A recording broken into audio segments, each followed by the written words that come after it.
আসন্ন জাতীয় সংসদ নির্বাচন সামনে রেখে বিভিন্ন এলাকায় প্রচার ও গণসংযোগে ব্যস্ত সময় পার করছেন প্রার্থীরা। ভোটারদের দ্বারে দ্বারে গিয়ে দিচ্ছেন নানা প্রতিশ্রুতি।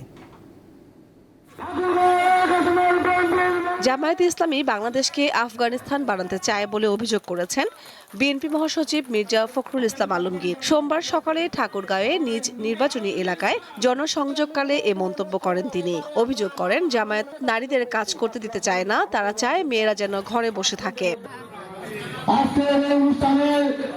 ব্রাহ্মণবাড়িয়া ৬ আসনে বিএনপি জোটের মনোনীত প্রার্থী জুনায়েদ সাকি সোমবার নিজ নির্বাচনী এলাকায় প্রচার চালিয়েছেন। এ সময় তিনি এক পথসভায় বক্তব্য রাখেন। বলেন, গণ অভ্যুত্থান ছাড়া মানুষের ভাগ্যের পরিবর্তন সম্ভব নয়। সেই লক্ষ্যে বিএনপি সহ ৩৯টি রাজনৈতিক দল যুগপৎ আন্দোলন করেছে।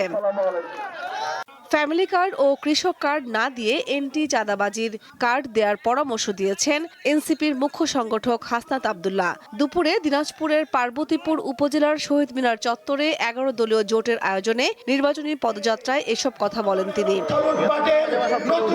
পঞ্চগড় ১ আসনে বিএনপি মনোনীত প্রার্থী ব্যারিস্টার মোহাম্মদ নওশাদ জমির সোমবার সদর উপজেলার হাফিজাবাদ ইউনিয়নের পাঠান এলাকায় গণসংযোগ ও উঠান বৈঠক করেন। নগরীতে নির্বাচনের প্রচারণা চালিয়েছেন সিলেট ১ আসনের বিএনপি মনোনীত প্রার্থী খন্দকার আব্দুল মুক্তাদির।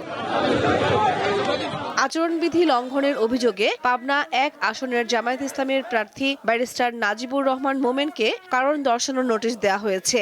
দুপুরে ওই আসনের নির্বাচনী অনুসন্ধান ও বিচারিক কমিটির চেয়ারম্যান সেলিম রেজা এই নোটিশ দেন। কামরুন নাহার, দীপ্ত, বার্তা কক্ষ।